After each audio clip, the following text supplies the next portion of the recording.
पहला मैच अफगानिस्तान हार चुका है, এ নাই होना चाहिए था। 180 রান যখন আফগানিস্তান করলো, এশিয়ার দ্বিতীয় সেরা টিম এবং ইন্ডিয়ার আপন চাস্তো ভাই, তারা কিন্তু আজকে বিশ্বকাপ হেরে গেছে। এটা অত্যন্ত দুঃখজনক। 180 যখন করেছিল তখন একটা সময় আফগানিস্তান মনে হচ্ছিল না আজকে আফগানিস্তান নিউজিল্যান্ডকে হারিয়ে দেবে, কিন্তু যে কামব্যাকটা দিয়েছে নিউজিল্যান্ড দেখার মতো ছিল, দুর্দান্ত ছিল।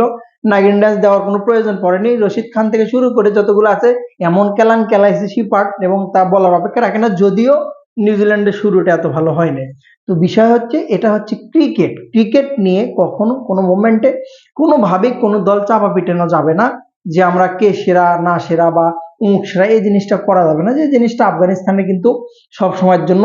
তো আজকে কিন্তু আনন্দ কিছুটা আকাশে বাতাসে, কারণ ইন্ডিয়ার আপন চাস্তো ভাইরা হারে গেছে আজকে। আর সবচেয়ে বড় কথা এশিয়ার দ্বিতীয় সেরা। যদি আমি টোটাল রানটা যদি একটু বিবেচনা করে বিশ্লেষণ করে দেখা যায়, 182 রান আফগানিস্তান করেছে, যেখানে ওপেনিংটা মোটামুটি গুরবাজ এবং ইব্রাহিম জাদরান ভালোই শুরু করেছে, খারাপ বলবো না এটা। তারপরে নাইব যেভাবে 50 করছে, ঝড়টা কিন্তু এবং ম্যাচের যে টার্নিং পয়েন্ট, গুলবাদিন নাইব কিন্তু এই জিনিসটা কিন্তু একবারে পুরো টার্নিং পয়েন্টটা সে কিন্তু ধরে নিয়েছে এবং দুর্দান্ত ভাবে ম্যাচে ফিরাইছে।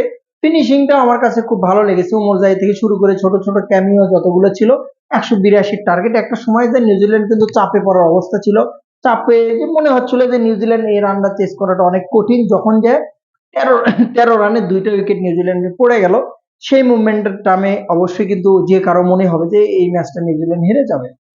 বাট তারা যে চ্যাম্পিয়নের লক্ষ্য নিয়ে আসছে এবং আফগানিস্তান যে ছোট দল তার প্রমাণ কিন্তু নিউজিল্যান্ড আজকে দিয়ে দিয়েছে প্রথমেই।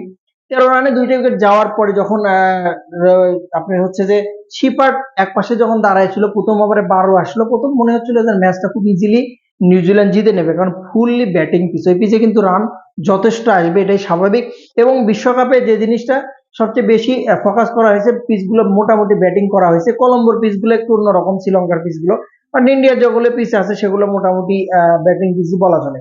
180 রান, 82-90 রান ওই পিচে কোনো ব্যাপার না কিন্তু আপনার হচ্ছে যে নিউজিল্যান্ডের জন্য। বাট নিউজিল্যান্ড শুরুটা আপনি যদি একটু দেখেন যে এলেন থেকে শুরু করে রচিন রবীন্দ্র কিন্তু দুইজন যখন ব্যাটসম্যান চলে গেল 13 রানে, তখন বিপদে পড়ে যায়। সেখান থেকে এত সুন্দরভাবে টিম শেপার্ড এবং ফিলিপ যেভাবে কামব্যাক করলো বলার অপেক্ষা রাখে না, পুরোপুরি ম্যাচে নিয়ে আসছে, একদম পুরোপুরি ম্যাচ আফগানিস্তান কিন্তু ওখানে পিছিয়ে দিয়েছে। ফিনিশিংটা সুন্দরভাবে কিন্তু ডেল মিচেল কিন্তু সুন্দরভাবে ফিনিশিংটা দিয়েছে, সেন্টিনার পাশে ছিল। সব মিলিয়ে যে নিউজিল্যান্ড অনেক বড় দল এবং চ্যাম্পিয়নের লক্ষ্য যে তারা খেলতে আসছে, তার প্রমাণ কিন্তু আজকে আফগানিস্তানকে হারিয়ে কিন্তু অলরেডি তারা প্রমাণ করে দিয়েছে যে আফগানিস্তানকে হারানো এবং আফগানিস্তানকে হারানোই তার লক্ষ্য, এবং সেই লক্ষ্য নিয়ে তারা যে আসছে এখানে চ্যাম্পিয়ন হওয়ার জন্য তার প্রমাণ কিন্তু দিয়েছে। এশিয়ার দ্বিতীয় সেরা টিম, আকাশ ভরা তারা দেখতে পাচ্ছেন আজকে টোটালি 5 विकेट हारा सारा। अफगानिस्तान अपना भाई है, इंडिया का लगा, इंडिया देश में इंडिया खेल रहा है अपना भाई, वो हार गया, लेकिन हारना नहीं चाहिए था। इतना कॉन्फिडेंस के साथ वर्ल्ड कप पे आया, लेकिन पहली मैच में 5 विकेट न्यूजीलैंड पर हार गया। नेक्स्ट मैच क्या होगा ये कोई नहीं जानता। देखने के लिए आपको शुभकामना है, ভালো থাকুন, সালাম আলাইকুম।